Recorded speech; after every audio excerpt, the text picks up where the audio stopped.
Una buena exploración ecográfica consiste en iniciar con una evaluación transvaginal y optimizar todas las modalidades que tiene el ecógrafo. Pero a veces no podemos categorizar todas las lesiones por transvaginal porque las lesiones son muy altas, porque la paciente es obesa, porque ya tiene cambios quirúrgicos. Entonces, siempre complementar la exploración con ultrasonido pélvico transabdominal. Bien, gracias por la invitación. Esta noche, en esta sesión, vamos a compartir pues una práctica acerca de la evaluación ecográfica de las lesiones ováricas. Eh, es muy importante abordar este tema, ya que las masas anexiales son hallazgos frecuentes en estudios de imagen ginecológico, en el quehacer diario tanto de los ginecólogos como de los radiólogos. La prevalencia de las lesiones anexiales incidentales va desde el 6% hasta el 12% en la población general. Y de estas, el 14 al 18% se pueden presentar en mujeres menopáusicas y el 7% en premenopáusicas. Es importante señalar también que hasta el 2% de las masas anexiales diagnosticadas de forma incidental pueden ser malignas o limítrofes, y que el 13 al 18% de las mujeres con masas anexiales incidentales pues son asintomáticas. También es importante mencionar que hoy en día los tumores de ovario continúan siendo la primera indicación de cirugía ginecológica. Por tanto, también es importante mencionar que el cáncer de ovario es el séptimo más común, pero la octava causa de muerte en mujeres. Los objetivos de esta presentación son conocer los métodos de imagen para la evaluación de las lesiones anexiales, en especial revisar las características ecográficas y los predictores de malignidad de las lesiones, y discutir brevemente las escalas de riesgo. Aquí pongo 2, IOTA y ORRA. Cuando uno está ante una lesión de cualquier índole, ya sea anexial, hepática, etcétera, los objetivos de la evaluación radiológica son 6 principalmente. El primero, pues, es de definir si esa lesión ante la que estamos es una lesión benigna o maligna. Una vez que se determina esto, la evaluación radiológica está orientada a hacer una adecuada estadificación previa a una cirugía o a un tratamiento sistémico. Una vez que ya esto se llevó a cabo, la evaluación radiológica también nos sirve para evaluar la respuesta en el caso de los pacientes que han sido operados y tratados ante la sospecha de recurrencia, y por último, evaluar las complicaciones de los diferentes tratamientos a los que son sometidos los pacientes oncológicos. Dentro de las modalidades que existen para evaluar las lesiones anexiales, definitivamente la primera es el ultrasonido transvaginal, ya que es la modalidad de inicio para definir si una lesión es benigna o maligna. Es importante también señalar que esta modalidad nos ayuda a determinar el sitio del tumor, porque bien es cierto que no todas las lesiones de origen pélvico se originan del ovario, pueden tener diferentes etiologías, pero el ultrasonido nos ayuda a definir de dónde viene la lesión o el tumor. Para esto, el ultrasonido tiene una sensibilidad del 85 al 97% y una especificidad del 56 al 95%. Muy importante, el valor predictivo para excluir malignidad puede alcanzar incluso hasta el 99%. También es importante mencionar que el ultrasonido puede categorizar hasta el 93% de las lesiones ováricas como benignas o malignas. Ya que uno realiza la evaluación de la lesión anexial, y el ultrasonido no nos permite definir si esa lesión es benigna o maligna y categorizamos esta como una lesión indeterminada, ¿qué estudio nos puede ayudar? Pues la resonancia magnética. La resonancia magnética es útil para estos casos. Podemos tener lesiones de tipo benigno como los teratomas o los endometriomas, que en el ultrasonido transvaginal no nos aporte las herramientas suficientes para categorizarlos como tal. En este caso, se indica la resonancia magnética. También cuando son lesiones muy grandes y exceden el campo de visión del ultrasonido y no sabemos de dónde proviene exactamente la lesión, pero tenemos dudas sobre el sitio de origen, la resonancia magnética nos resuelve esta duda. También cuando en la evaluación de la lesión tenemos alguna porción sólida y no tenemos señal con el Doppler color, La resonancia magnética nos proporciona la información sobre si ese tejido sólido tiene realce o no, con una sensibilidad del 91% y una especificidad del 88%, ¿no? También sirve para determinar necrosis y tiene una exactitud para malignidad hasta del 91%. ¿Qué secuencias tenemos en la resonancia magnética? Pues básicamente son las ortogonales que pues conocemos en secuencias T2, T1. Utilizamos el contraste dinámico y una secuencia de difusión que nos habla sobre la restricción de agua sobre las lesiones, pero este tema se va a orientar específicamente sobre la evaluación ecográfica. Esto es para que conozcamos la siguiente modalidad, que es la resonancia magnética. De forma alternativa al ultrasonido de la resonancia magnética, puse la tomografía, ya que la tomografía es menos sensible y específica que la resonancia magnética, pero también puede utilizarse si no tenemos ese recurso, ¿no? La tomografía pues evalúa también los criterios morfológicos para las lesiones, para saber si son malignas o benignas, utiliza medio de contraste intravenoso yodado, y puede tener una exactitud hasta el 95% para detectar lesiones ováricas, pero aquí sí la especificidad es más baja incluso que la del ultrasonido para distinguir lesiones benignas de malignas. El rango va desde 76 hasta el 94%. Bueno, los radiólogos no nada más contamos con, con los datos que nos proporciona la imagen, requerimos tanto para la evaluación como para la interpretación radiológica de datos que son muy importantes, que sin duda pues deben de venir especificados en las requisiciones o solicitudes de los ultrasonidos, o en su defecto, al estar realizando la exploración, preguntarlas directamente a la paciente. Dentro de esos datos que nos son importantes conocer, pues uno es la edad, la fecha de última menstruación, los signos y síntomas relacionados con el diagnóstico o envío del estudio, el motivo del estudio, si esta paciente está tomando tratamiento de reemplazo hormonal o ha sido sometida a algún tratamiento para la fertilidad, si tiene antecedentes de familiares de cáncer o antecedentes de cirugía previa, y por supuesto nos ayuda mucho tener conocimiento sobre el resultado de sus estudios previos. Las lesiones anexiales en la paciente premenopáusica, pues tiene un contexto diferente a las posmenopáusicas. En Estados Unidos, la representación del cáncer de ovario aproximadamente a los 63 años, pero el 30% de estos tumores se presentan en mujeres menores de 54 años.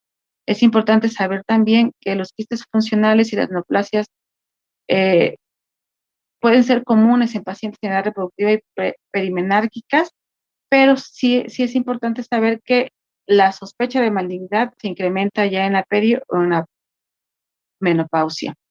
Hay diferentes etiologías que pueden ser divididas en no ginecológicas y ginecológicas.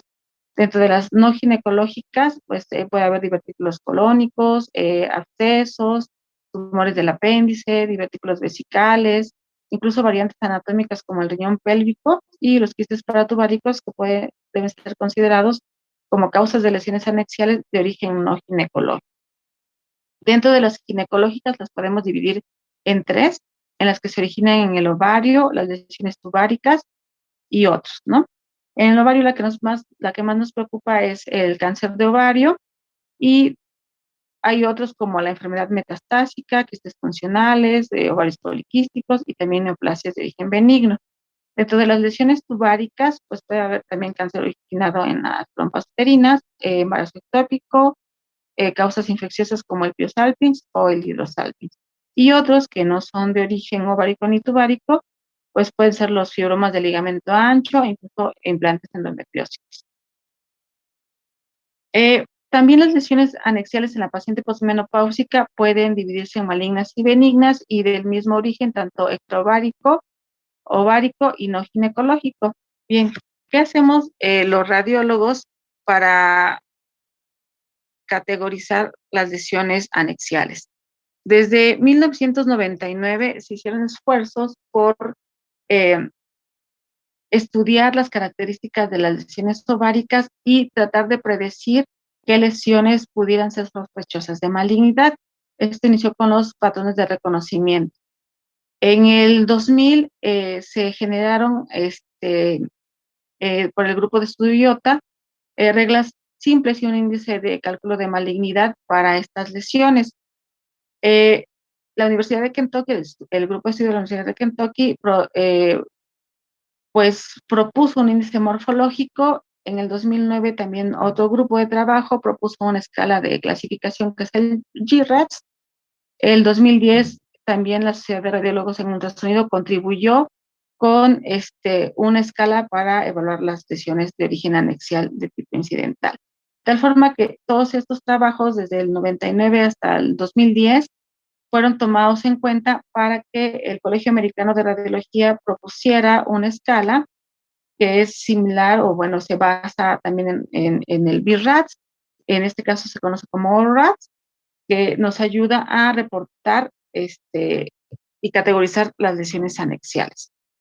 En cuanto a los patrones de reconocimiento, que en ese momento tenía una sensibilidad hasta del 98% y una especificidad del 96%, se basaba en clasificar las lesiones en 5 tipos, como un quiste unilocular, que puede ser un folículo, un quiste hemorrágico, un endometrioma, un quiste unilocular con componente sólido, que podría tener diferentes etiologías como un cistoadenocarcinoma seroso, un quiste multilocular, que pudiera considerarse como un cistoadenoma mucinoso, teratoma, quiste multilocular con componente sólido, por ejemplo, un cistoadenocarcinoma, y un tumor sólido que varía desde un fibroma hasta un carcinoma papilar seroso.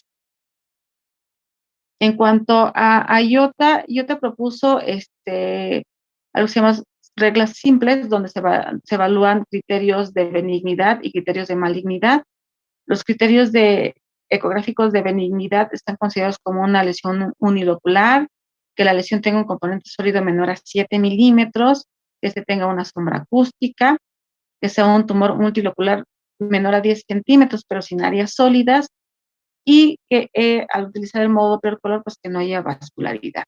En cuanto a los criterios de malignidad, consideraron un tumor sólido de contornos irregulares, la presencia de ascitis, que hubiera más de 4 o igual a 4 proyecciones papilares, que el tumor midiera 10 centímetros, que fuera multilocular con áreas sólidas, y que al utilizar el modo Doppler color, la lesión tuviera una vascularidad abundante. Para considerar como maligno o benigno, como maligno se categorizaba aquella lesión que tuviera al menos un criterio de malignidad y ninguno de benignidad. Como benigno, un criterio de benignidad y ningún criterio de malignidad, y como no clasificable, aquellas lesiones que compartieran criterios de ambos grupos o que no entraran dentro de esta clasificación. Vamos con estos esquemas a ejemplificar cuáles son los criterios de benignidad para el grupo IOTA. En el caso de la lesión o quiste unilocular, vemos que consiste en una imagen ovoidea, de pared delgada, de contenido totalmente anecoico y que proyecta realce acústico. En el caso del componente sólido, pues vemos ahí una imagen de aspecto quístico que tiene en la pared un componente sólido de tipo ecogénico y que mide menos de 7 milímetros. La sombra acústica posterior, pues está dada ya sea por el calcio o por material de contenido graso que atenúe el sonido y que nos produzca una sombra acústica posterior. Generalmente la lesión que todos conocemos que produce este artefacto, pues son los teratomas. En la siguiente imagen, categorizada como B4, vemos una imagen multilocular, menos de 10 centímetros, sin áreas sólidas y conceptos delgados. Esto es menor a 3 milímetros. También algo importante que señala el grupo IOTA para la categoría de benignidad es que cuando uno utilice Doppler color no tenga flujo o no tenga señal la lesión. En cuanto a malignidad, la primera consideración es que sea una lesión sólida e irregular, puede tener ascitis, proyecciones papilares iguales o mayores a 4 y una lesión multilocular mayor a 10 centímetros con áreas sólidas. Cuando se utiliza modo Doppler color, esta lesión deberá tener flujo vascular abundante o intrínseco. Bien, estas son las premisas de los estudios antes de llegar al ORAT. ¿Qué pretende el ORAT? El ORAT pretende generar o proporcionar un léxico estándar em, que sea práctico y sobre todo uniforme para describir las masas ováricas, eh, aplicar este léxico para hacer la clasificación y, por supuesto, estratificar el riesgo. Esto permite, sobre todo, un mejor seguimiento y un manejo consistente de las lesiones ováricas y, sobre todo, puntualiza que el ultrasonido es la modalidad de imagen primaria en la evaluación de lesiones anexiales y señala a la resonancia magnética como la segunda modalidad. También es importante señalar que esto pretende pues mejorar la calidad y la comunicación entre médicos radiólogos, que son el personal que se dedica a hacer la interpretación de estas lesiones, y los clínicos, en este caso, pues los ginecólogos, los gineco-oncólogos, los oncólogos médicos o los médicos de referencia de estas pacientes, ¿no? Y pues con esto se permite que se limite la variabilidad del lenguaje, es decir, podemos tener mejor concordancia interobservador y se pueda orientar de mejor forma al manejo o tratamiento de estas lesiones. Dentro de los conceptos principales, pues hay que señalar siempre cuando se explora una paciente y se encuentra una lesión anexial si esta es uni o bilateral. Eh, Definir qué es un quiste. El quiste es una estructura de contenido líquido que tiene que ser avascular, que en el ultrasonido debe mostrar refuerzo posterior. Eh, Puede contener elementos sólidos, sí, y hay dos tipos, puede ser fisiológico o no fisiológico. En el caso de una lesión sólida se define como componente de lesión con ecogenicidad de tejido blando, puede ser similar a la ecogenicidad del miometrio o la del parénquima ovárico circundante.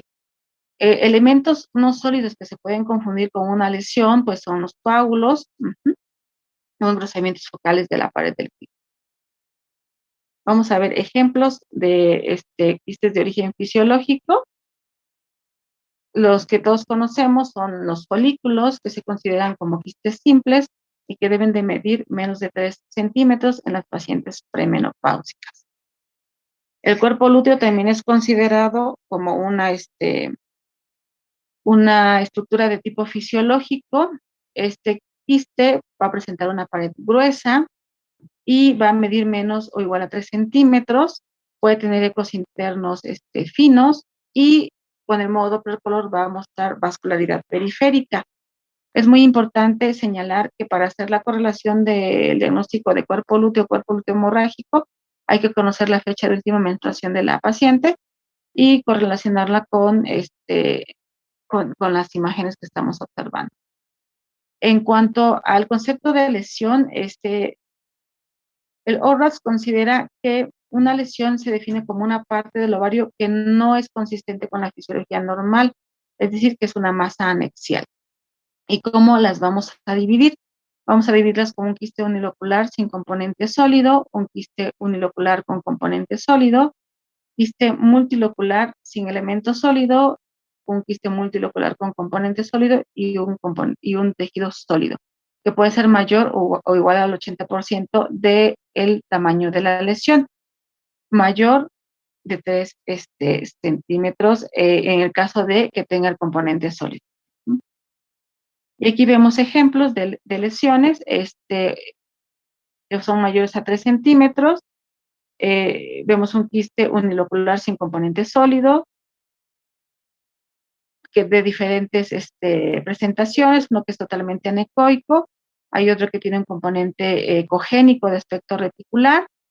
En el extremo superior derecho vemos una imagen que tiene componente quístico, anecoico, con una imagen que es concepto incompleto. Y enseguida vemos otros ejemplos. En la primera imagen es un quiste unilocular con componente sólido. Vemos la parte sólida que tiene vascularidad periférica. En la segunda imagen, un quiste multilocular sin componente sólido, conceptos delgados. Quiste multilocular con componente sólido. Y por último, una lesión sólida al 100%. En cuanto al tamaño, el ORAT señala que debemos medir el diámetro máximo de la lesión, aunque sí es importante que consideremos medir los 3 diámetros máximos. Es opcional calcular o no el volumen, pero para fines de seguimiento, yo creo que es lo más reproducible que uno tenga acceso al volumen de la lesión. Y en el caso de que una lesión sea mixta, hay que medir el diámetro máximo del componente sólido, ya que la malignidad puede también estar relacionada con el tamaño. En el caso de las pacientes premenopáusicas, las lesiones mayores a 10 centímetros pues tienen mayor posibilidad de malignidad, y para las pacientes posmenopáusicas, las lesiones que miden más de 7 centímetros son consideradas con mayor posibilidad de malignidad. En cuanto a las lesiones sólidas o con apariencia sólida, al realizar el ultrasonido es muy importante valorar el contorno externo. El contorno externo puede ser liso, puede ser regular y uniforme, pero un componente irregular que sea lobulado tiene un valor predictivo positivo para malignidad hasta del 93%. En el caso de las lesiones quísticas, es importante definir cuál es su margen o el contenido interno también.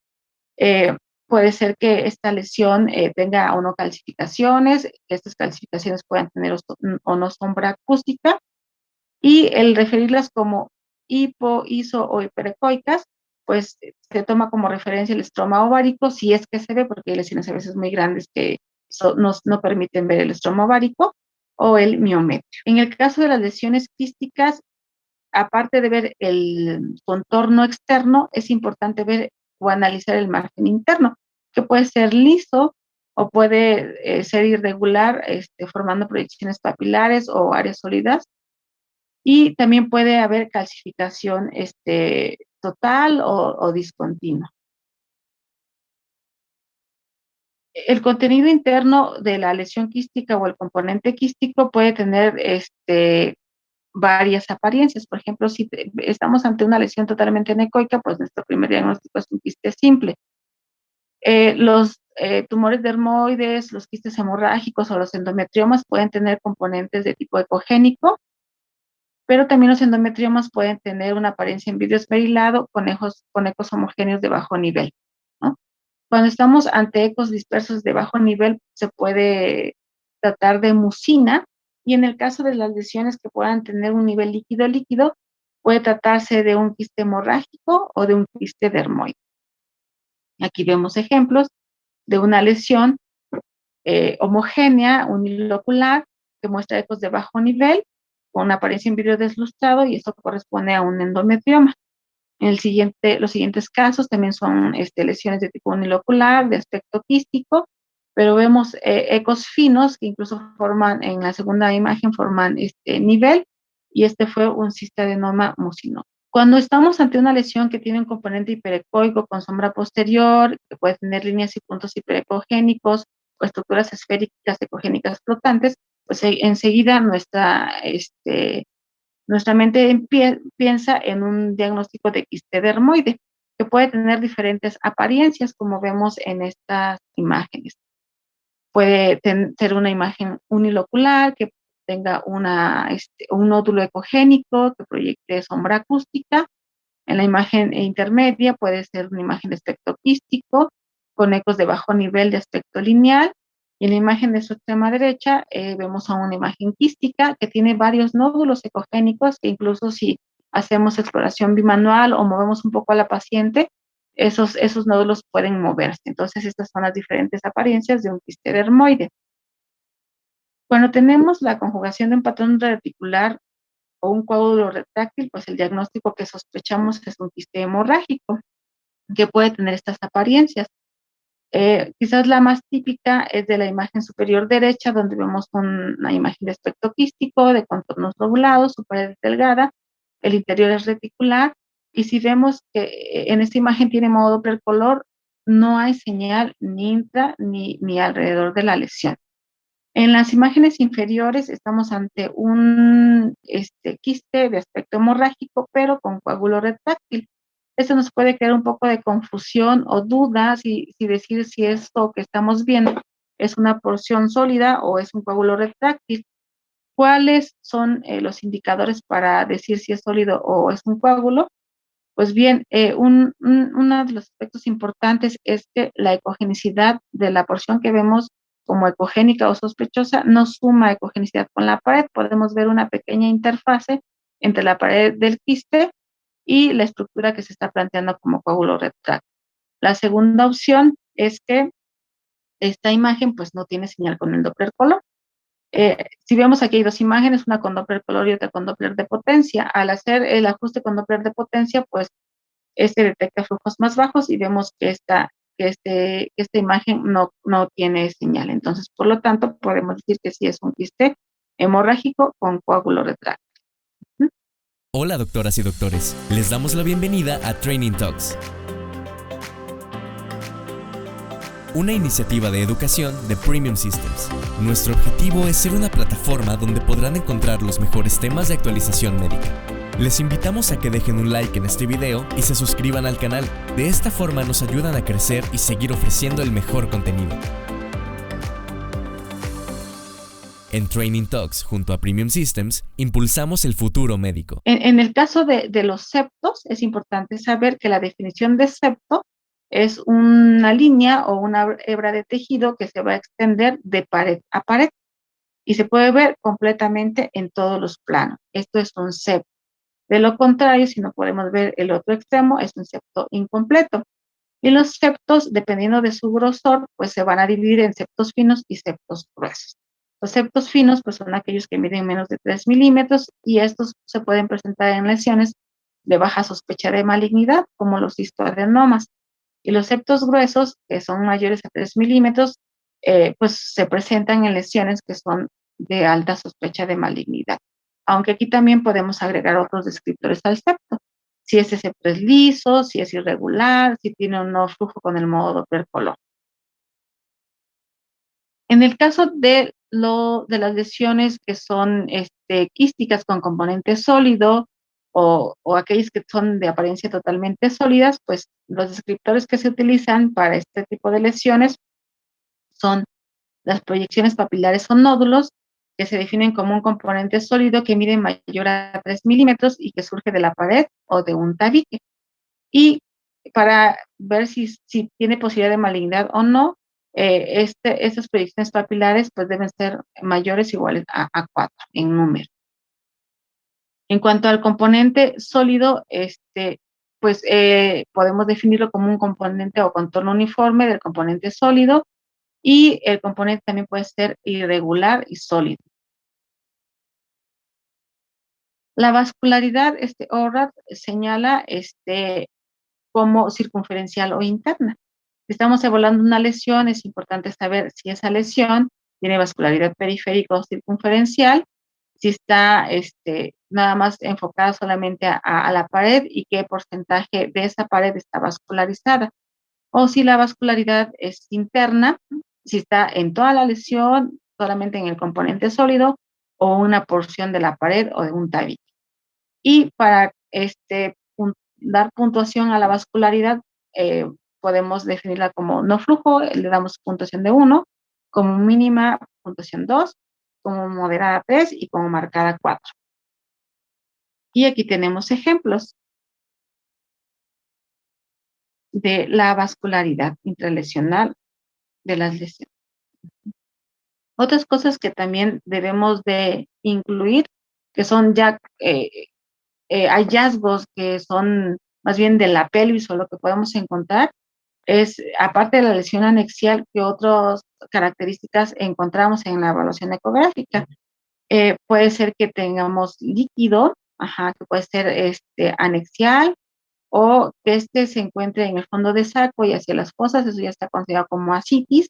Si ese líquido libre es totalmente anecoico o tiene ecos, si aparte de la ascitis encontramos engrosamientos o nódulos peritoneales, si encontramos, por ejemplo, algún hallazgo adicional de que una trompa esté dilatada, o incluso si vemos alguna adenopatía, hay que mencionar el eje corto y la ubicación de la adenopatía. Y vamos a poner un ejemplo de un hallazgo adicional a la lesión anexial. Se trata de una paciente de 36 años con antecedente de apendicectomía, y en la exploración ecográfica de rutina encontraron una lesión anexial. Se hizo una valoración tanto transvaginal como pélvica, y en la evaluación ecográfica se pudo identificar que el estómago ovárico no tenía lesión, que la lesión quística que se había señalado en la evaluación pélvica inicial, pues se encontraba alrededor del ovario. Entonces, esto se diagnosticó como un quiste de inclusión peritoneal. En el ultrasonido de seguimiento de control, que es la parte inferior, podemos ver ya que se resolvió, ya ha pasado el tiempo después del posoperatorio, y vemos el ovario con un patrón folicular normal. Los quistes de inclusión peritoneal pues son frecuentes en pacientes que tienen antecedente quirúrgico, incluso de endometriosis o de enfermedad pélvica inflamatoria. Aquí podemos ver otro ejemplo de un quiste de inclusión peritoneal en una mujer de 29 años con dolor abdominal y una cesárea de 1 año de evolución. Bueno, ¿para qué nos sirven todas estas herramientas que acabamos de describir? Pues para estratificar el riesgo. El ORATS propone, al igual que el BIRATS, escalas que van del 0 al 5, donde el ORATS 0 significa que es una evaluación incompleta, que no se pudo categorizar bien la lesión. Yo creo que a muchos nos ha pasado que porque la paciente pues no permite una adecuada exploración transvaginal, no podemos evaluar bien el ovario porque la exploración es incómoda y la información que recolectamos no es suficiente para decidir si esa lesión es benigna o maligna. Pues definitivamente es una evaluación incompleta. También muchas veces cuando hacemos la evaluación pélvica complementaria, las pacientes no pueden tener un adecuado llenado vesical y tampoco nos puede proporcionar alguna, pues algún dato adicional. En el caso del ORATS 1 se refiere a un ovario normal, donde encontramos folículos o quistes simples que son menores a 3 centímetros, o encontramos un quiste del cuerpo lúteo, un cuerpo lúteo hemorrágico menor o igual a 3 centímetros. Esto se define como un ORAT 1. Lo que se sugiere en cuanto a manejo, tanto en premenopáusicas como posmenopáusicas, pues es ningún manejo, no hay que repetir el estudio, esto es algo fisiológico. En el caso del ORATS categoría 2, tenemos aquí que la certeza es casi de benignidad y que el riesgo de malignidad es menor al 1%. Aquí se clasifican en 3 tipos de hallazgos en los quistes simples, que pueden ser menos de 3 centímetros, mayores a 3 o menos de 5, mayores a 5, pero menores de 10 centímetros. Y de esos, el manejo depende si son pacientes premenopáusicas o posmenopáusicas. En el caso de los quistes mayores a 3 centímetros, pero menores a 5, en las premenopáusicas, pues estos no se siguen. En las posmenopáusicas se pueden seguir de forma anual. Los quistes simples, que miden más de 5, pero menores a 10, la intención es hacer un estudio de seguimiento de a las 8 o 12 semanas para ver que ese quiste se resuelve, ¿no? ¿Por qué el riesgo de malignidad del menos de 1%? Se hicieron estudios donde incluyeron a todos los quistes simples que medían hasta 10 centímetros. Las lesiones que resultaron malignas, que fueron muy poquitas, es decir, menos del 1%, resultaron malignas ya en pues en el transoperatorio, porque se identificaron pequeñas proyecciones papilares que no fueron vistas en el ultrasonido de evaluación inicial. Esto incrementa la posibilidad a mayor tamaño de la lesión, ¿no?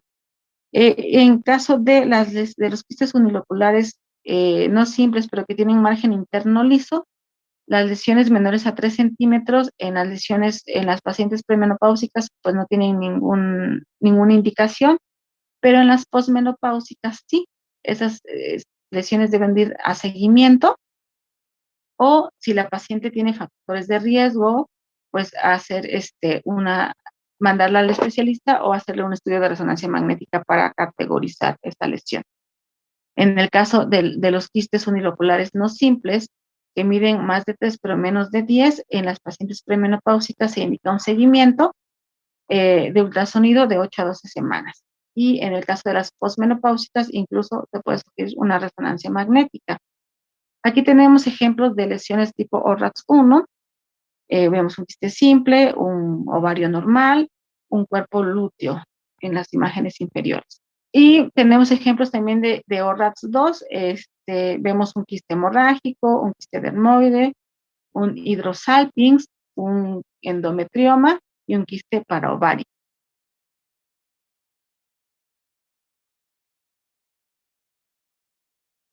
¿Qué hacer con los quistes hemorrágicos? Pues si es una paciente premenopáusica y el quiste mide menos de 5 centímetros, pues no se sugiere ningún seguimiento, pero si el quiste es mayor a 5 pero menor a 10, lo que se sugiere es hacer un ultrasonido de control a las 8 a 12 semanas para ver que ese quiste o disminuya de tamaño o se haya resuelto. En el caso de las pacientes premenopáusicas, siempre es muy importante, posmenopáusicas, perdón, siempre es muy importante la evaluación ginecológica o en su defecto, hacer una resonancia magnética. En el caso de los quistes dermoides que miden menos de 10 centímetros y de los endometriomas que sean típicos, es decir, ¿cómo consideramos un endometrioma típico? Pues aquella imagen que se ve de aspecto quístico, que puede tener un contenido de apariencia en vidrio deslustrado o ecos de bajo nivel, su pared debe ser delgada, no debe tener vascularidad periférica o intrínseca y algo importante que no se presenta en todos los endometriomas, pero sí es característico cuando es evidente, son los focos ecogénicos en la pared que pueden proyectar sombra en cometa. Entonces, en esos dos casos, de estas dos lesiones, cuando miden menos de 10 centímetros, pues se puede sugerir un seguimiento de 8 a 12 semanas. Si el clínico decide no operarla, pues lo seguimos cada año, pero si en el seguimiento hay crecimiento o su morfología cambia, pues entonces hay que hacer una resonancia magnética. En el diagnóstico de un quiste simple paraovárico, pues en las pacientes premenopáusicas, pues no hay ninguna indicación de seguirlo, pero en las posmenopáusicas se puede sugerir un ultrasonido anual. En el caso de que el diagnóstico de nuestra lesión anexial sea concluyente para un quiste de inclusión peritoneal o hidrosalpinx, pues ya sí el ginecólogo decidirá cómo maneja esa lesión. Y aquí vemos un resumen en tabla de lo que es el ORATS categoría 3, que tiene un riesgo de malignidad del 1 a menos del 10%, y el manejo de las lesiones, que ya los describimos. El ORATS 4, que son lesiones de riesgo intermedio, que van de 10 a menos al 5% de riesgo de malignidad, están categorizadas 4 tipos de lesiones. Pueden ser quistes multiloculares sin componente sólido, puede ser un quiste unilocular con componente sólido, un quiste multilocular con componente sólido o una lesión sólida. Pero cada una de estas tiene especiales características. Aquí vemos un ejemplo de lesión ORATS 3. Vemos un quiste unilocular sin componente sólido, uno multilocular con concepto delgado y una lesión sólida, pero hay que notar que esta lesión sólida no tiene vascularidad con el modo Doppler color. Ese se trata de un quiste unilocular mayor a 10 centímetros, un quiste multilocular de pared lisa menor a 10 centímetros, pero con un Doppler color de 1 a 3 de puntuación. Y tenemos ejemplos categoría ORATS 4, cuyo riesgo de malignidad es mayor al 10, pero menor al 50%. La primera imagen es un quiste multilocular de pared lisa que mide más de 10 centímetros y con una escala en Doppler color que puede ser de categoría 1 a 3. Un quiste unilocular con componente sólido, y el componente sólido tiene vascularidad intrínseca, y este quiste pues puede ser de cualquier tamaño. Un quiste unilocular más proyección papilar que tiene vascularidad y un componente sólido, pero de contornos lisos, con una escala de color que va del 2 al 3. Por último, las lesiones ORATS 5, que son lesiones de alto riesgo de malignidad, que puede ser mayor o igual al 50%, están consideradas esas 5 categorías. Un quiste unilocular que tenga más de 4 proyecciones papilares de cualquier tamaño, que puede tener o no flujo con el modo Doppler color. Una lesión multilocular quística con componente sólido de cualquier tamaño y que tenga una escala de color que va de 3 a 4. Una lesión sólida con contornos lisos de cualquier tamaño, pero que tenga una vascularidad importante con el Doppler color. Una lesión sólida con una pared o contorno irregular de cualquier tamaño, puede o no tener vascularidad. Y algo importante en la siguiente categoría es una lesión que se acompañe de ascitis o de nódulos peritoneales. Si se fijan tanto para las pacientes premenopáusicas o posmenopáusicas, el manejo que se sugiere es interconsulta con el ginecólogo oncólogo.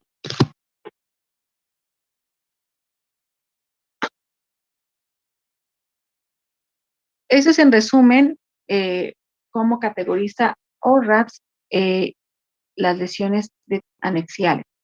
Pero también existen sistemas de predicción de malignidad. El que primero se empezó a utilizar es el cálculo del índice de riesgo de malignidad, pero este índice de riesgo de malignidad no nada más incluye características ecográficas. Aquí se agregan otros dos datos que a veces podemos o no conocer los radiólogos. Eh, la cifra de CA125 y el estado menopáusico de la mujer, ya que este índice se calcula de la siguiente forma. De ultrasonido se señalan estas características, si es un quiste multilocular, si tiene áreas sólidas, si es bilateral, si tiene ascitis o si tiene nódulos o metástasis intraabdominales. Por cada una de ellas agregamos un punto, si hay dos o más agregamos 4 puntos. El estado menopáusico de la mujer, si es premenopáusica es 1 punto y si es posmenopáusica 4 puntos. Y la cifra desea 125. De tal forma que al multiplicar estos puntos, el riesgo de malignidad se considera alto cuando es mayor a 200. Otro algoritmo que se utiliza es el índice Roma, que incluye las cifras de C125 y de HE4, que es la proteína humana epididimaria, tipo 4. Esto, pues, es lo que se utiliza también actualmente para calcular el riesgo de malignidad de las lesiones ováricas. Esto no lo hacemos los radiólogos, pero es importante conocerla, ya que el CA125 puede estar elevado hasta en el 80% de las neoplasias de estirpe seroso, hasta el 65% en las de origen endometrial. Puede ser normal incluso hasta en el 20%, o elevarse en pacientes que tienen endometriosis, miomas, cirrosis hepática, embarazo, enfermedad pélvica inflamatoria, etc. ¿no? En cuanto al H4, pues se sobreexpresa en cáncer de ovario, no en tejido normal, y ese tiene una sensibilidad del 73% y una especificidad del 95% para malignidad. Existe ya una calculadora para determinar este índice Roma, pero pues para fines prácticos lo que debemos de conocer es que en las pacientes premenopáusicas el límite es 7.4% y en las posmenopáusicas 25.3%. Hay otros índices que se utilizan también mediante calculadora, donde se incluyen datos que son también de tipo clínico, aparte de los de ultrasonido, y que esos algoritmos ya se calculan de forma automática. Pues bien, ¿a qué conclusiones llegamos después de esta plática? En primer lugar, que las lesiones pélvicas pues, son comunes, que no se ha topado en su práctica diaria, sobre todo los ginecólogos, que al estar haciendo su check-up, su exploración ya regular con sus pacientes, en la exploración transvaginal, pues encontramos una lesión anexial. Son muy comunes. La detección incidental de estas lesiones, pues en su mayoría, afortunadamente, son quísticas y son benignas.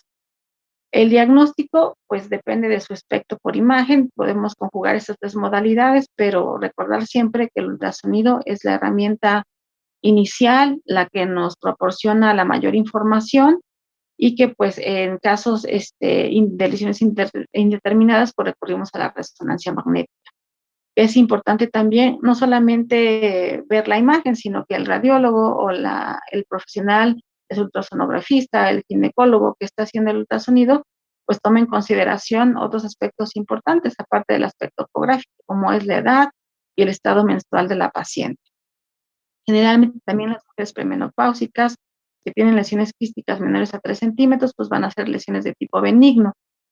Señalar que la mayoría de las lesiones, como dijimos al principio de la plática, pues la mayoría de estas lesiones pueden ser categorizadas por ultrasonido. En el caso de que tengamos duda en la exploración ecográfica, pues esas lesiones se categorizan como indeterminadas y el estudio que se sugiere, pues es la resonancia magnética, no la tomografía, es la resonancia magnética. La tomografía se utiliza, y de hecho es el primer estudio, cuando tenemos ya un caso de sospecha de malignidad, o sea, de cáncer, se utiliza para la estadificación. Y bueno, para los radiólogos es importante que en todas las interpretaciones que hagamos de lesiones anexiales, se debe de incluir la probabilidad de malignidad de las lesiones. O si esta es fisiológica, si requiere o no seguimiento, y si lo requiere, en qué tiempo se debe hacer el estudio. Muchas gracias. Muchísimas gracias, doctora Irlanda Pacheco, por compartir conocimientos en Training Talks. Antes de iniciar la sesión de preguntas y respuestas, vamos a mencionar, hemos recibido muchos saludos. Nos saluda el doctor Jorge Alfredo Falcón Ortiz, envía saludos desde Monterrey. El doctor José Francisco Vélez Pérez le envía saludos desde Guadalajara. Nuestro asesor Jeffrey Viñas saluda a todos los doctores y les da la bienvenida. El doctor José Horacio también envía saludos. Igualmente el doctor Juan Martín Torres, el doctor David Flores Hernández. El doctor Armando Cruz nos saluda desde Guadalajara, Jalisco. Igualmente nos envía saludos el doctor David Rodríguez Cruz. La doctora Ana Laura Jiménez Acevedo también hace llegar unas buenas noches, igualmente para usted, doctora. Tenemos también saludos internacionales. Nos saludan desde Bolivia el doctor José Freddy Jiménez Pinto, el doctor Pedro Jesús de Zaguanes, el doctor Juan Martín Torres. El doctor José Francisco Vélez Pérez agradece la ponencia y el esfuerzo de realizar la sesión, y el doctor José Horacio comenta: magnífica charla, doctora Pacheco. Entonces, vamos ahora a comenzar con lo que son las preguntas y respuestas. Tenemos ya un par de preguntas por acá. Tenemos la primera pregunta. ¿Cuáles serían las recomendaciones para optimizar la evaluación ecográfica? Bien, definitivamente una buena exploración ecográfica consiste en iniciar con una evaluación transvaginal y optimizar todas las modalidades que tiene el ecógrafo, desde el modo B, el Doppler color, el Doppler de potencia, el power, todo lo que tenga nuestra ultrasonido, las armónicas. Pero no dejar de lado la evaluación pélvica transabdominal, sobre todo en lesiones que son mayores a 7 centímetros. A veces no podemos categorizar todas las lesiones por transvaginal porque las lesiones son muy altas, porque la paciente es obesa, porque ya tiene cambios quirúrgicos. Entonces, siempre complementar la exploración con ultrasonido pélvico transabdominal, sobre todo para dar los datos adicionales que a lo mejor en el transvaginal no se obtienen, como si hay implantes peritoneales o no, si hay líquido libre, etc. Ok, muchas gracias. Tenemos otra pregunta. ¿Recomienda alguna escala para categorizar o clasificar las lesiones anexiales? Bien, en un principio usar una escala puede resultar complicado, puesto que ya expusimos dos situaciones diferentes, lo que son los criterios IOTA y ORRATS. Y ORRATS es un poco más complejo evaluar tantos conceptos, tantos descriptores, etcétera, ¿no? Si estamos iniciando la evaluación de las lesiones anexiales, quizás primero hay que empezar por los predictores de malignidad, familiarizarse con su aspecto, con su uso, y después empezar a practicar con una escala, que en este caso sugeriría ORRATS. A lo mejor va a ser difícil al principio manejar la puntuación del 2, 3, 4, 5, pero siempre en la interpretación radiológica señalar, como dije, la posibilidad de riesgo de, o si la lesión no tiene riesgo, considerarla como un hallazgo fisiológico, es importante siempre señalar en la interpretación. Entonces, sí, por partes, ¿no? Desde primero los predictores de malignidad y ya después seleccionar una escala. Al seleccionar una escala, pues la interpretación no es para el radiólogo, la interpretación es para el clínico. Si trabajamos en un hospital, los clínicos deben de conocer la escala, familiarizarse con los conceptos, con el significado de la escala y de esta forma trabajar de forma multidisciplinaria sobre una sola escala. Muy bien, tenemos otra pregunta. ¿Cuándo está indicada una biopsia de una lesión anexial? Bien, sí hay indicaciones para hacer biopsias de lesiones de origen anexial, sobre todo cuando estas tienen sospecha de malignidad y cuando estas son irresecables.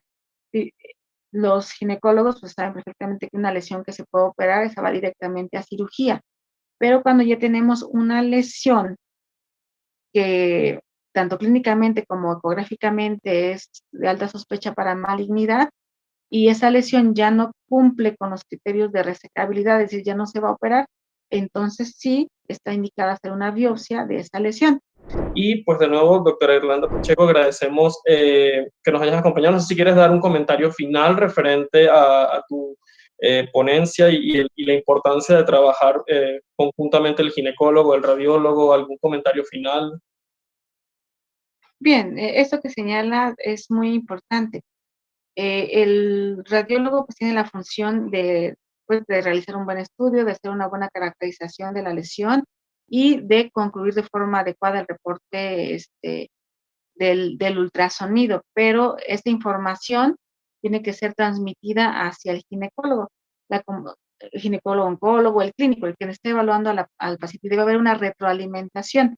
Si el ginecólogo tiene alguna situación que comentar con respecto al diagnóstico que hace el radiólogo, pues es importante tener una retroalimentación, que esto va a beneficiar a la paciente, ya sea para el seguimiento o para el manejo de la lesión y evitar el sobretratamiento, por ejemplo, de llevar una lesión a cirugía que no lo necesita, o hacer un seguimiento muy estrecho y gastar recursos a lo mejor en forma innecesaria. Muy bien, pues con este comentario de la doctora Irlanda Pacheco nos despedimos. De nuevo los invitamos a que nos acompañen el próximo jueves 18 de marzo a las 8 p.m. hora centro y que nos sigan en nuestros canales digitales de Premium Systems, en los cuales podrán conocer acerca de lo que somos como empresa y también las promociones que tenemos para ustedes.